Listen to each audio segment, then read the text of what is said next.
double child abduction on behalf of the Washington County Sheriff's Office in Abington, Virginia on July 16, 2016. The Washington County Sheriff's Office is looking for an Ian Buseko, white male, 12 years old, 5 foot tall, 100 pounds, with blue eyes, red hair.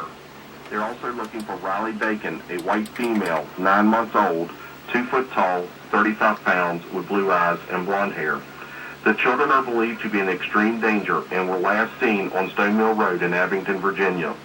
They were abducted by Julie M. Buseko, a white female, 38 years old, 5 foot 8 inches tall, 165 pounds, with blue eyes and blonde hair. They may be traveling in a 2009 white Cadillac CTS with Tennessee license plate 9A25S2. Please contact the Washington County Sheriff's Office if located at 276-674-6000 or the Virginia State Police at 1-800-822-4453 or 1-800-VA-CHILD. You may find complete information at www.vaamberalert.com.